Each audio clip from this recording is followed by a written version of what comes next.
नमस्ते। आज की कहानी शायद थोड़ी जानी पहचानी सी लगे। ये कहानी है दीवानगी की, गलतफहमियों की और आज के डिजिटल जमाने में जो प्यार की उलझनें हैं ना, बस उन्हीं की।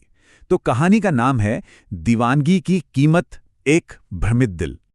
और पता है, इस पूरी कहानी के केंद्र में ना एक सवाल है।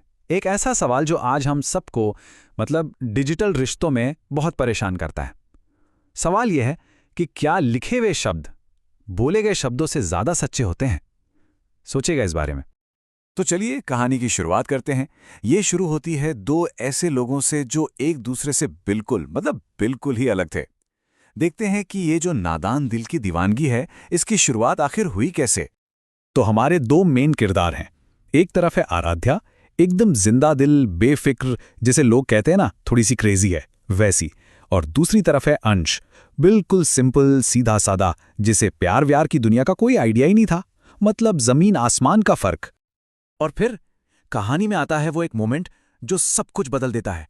आराध्या अपनी ही धुन में कुछ ऐसा कर जाती है जिसकी अंश ने कभी कभी कल्पना भी नहीं की होगी।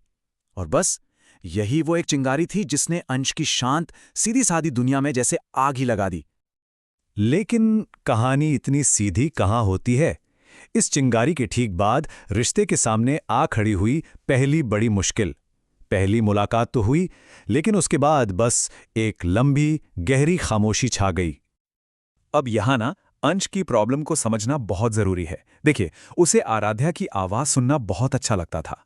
वो बहाने खोजता था कि कैसे बात करूं, पर जैसे ही बात शुरू होती उसके शब्द ही खो जाते थे। दिमाग एकदम ब्लैंक और मुंह से हाँ के अलावा कुछ निकलता ही नहीं था। अब सोचिए, जहां बात करना ही इतना मुश्किल हो, वहां एक जरा सी गलतफहमी भी कितनी बड़ी दीवार खड़ी कर सकती है ना? चलिए देखते हैं कि कैसे बस टाइमिंग की एक छोटी सी गड़बड़ एक बहुत बड़े झगड़े की नींव रख दी। तो हुआ ये, और ये गलतफहमी हुई कैसे, ये समझना बड़ा इंटरेस्टिंग है। अंश की आदत थी वो रात 8 बजे सो जाता था। अब आराध्या कॉल करती थी देर रात को, और जब वो दिन में कॉल करती तो बेचारा अंश क्लास में होता था, फोन कैसे उठाता। तो नतीजा क्या निकला? आराध्या को लगा कि भाई ये तो मुझे जानबूझ के इग्नोर कर रहा है। आराध्या के दिमाग में तो पिक्चर एकदम क्लियर हो गई। उसे पक्का यकीन हो गया कि अंश उसे इग्नोर कर रहा है, कि वो उसे सीरियसली ले ही नहीं रहा। और बस बिना पूरी सच्चाई जाने ये एक तरफा सोच उसके मन में बैठ गई। और इसका नतीजा बहुत ही तेज और तीखा। गुस्से में आकर आराध्या ने उससे ब्लॉक कर दिया। बस एक झटके में बात करने का हर रास्ता खत्म। इस एक ब्लॉक ने अंश को अंदर तक तोड़कर रख दिया। और यहीं से कहानी लेती है एक बिल्कुल नया मोड़। एक ऐसा मोड़ जहां दर्द जो है ना, वो एक इंसान को पूरी तरह से बदल देता है। हाँ, पर यह बदलाव कोई एक रात में नहीं आया। पहले तो ये जो अचानक दूरी आई ना, उसने अंश को तोड़ दिया। वो बहुत दर्द में था, कंफ्यूज था। लेकिन फिर कहते हैं ना, दर्द सिखाता है। बस उसी दर्द ने उसे चीजों को अलग तरह से देखना सिखाया। अब वो पहले वाला भोला भाला अंश नहीं रहा था। ये तजुर्बा उसे बहुत कुछ सिखा गया था। लेकिन कहानी यहां खत्म नहीं होती।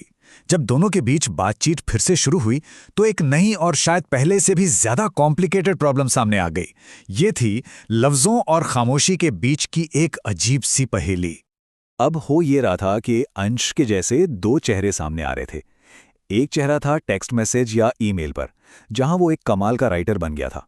अपनी सारी फीलिंग्स, सारे इमोशंस वो शब्दों में उतार देता था। हर शब्द में गहराई होती थी।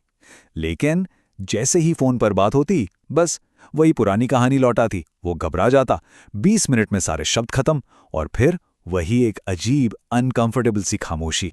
अब आप आराध्या की जगह होकर सोचिए, ये कितना कंफ्यूजिंग रहा होगा। जो इंसान मैसेज में इतना कुछ लिखता है, इतनी गहरी बातें करता है, वो फोन पर बिल्कुल चुप हो जाता है। वो सारे जज्बात जैसे हवा हो जाते थे, और बचती थी तो सिर्फ एक बेचैन कर देने वाली चुप्पी। और बस यहीं पर हम कहानी के सबसे बड़े सवाल पर आ पहुंचते हैं कि असली चेहरा कौन सा है। और ये सिर्फ आराध्या की उलझन नहीं है, ये आज के डिजिटल जमाने का हम सबका सवाल बन चुका है। आराध्या के दिमाग में तो बस यही चल रहा था कि असली अंश है कौन?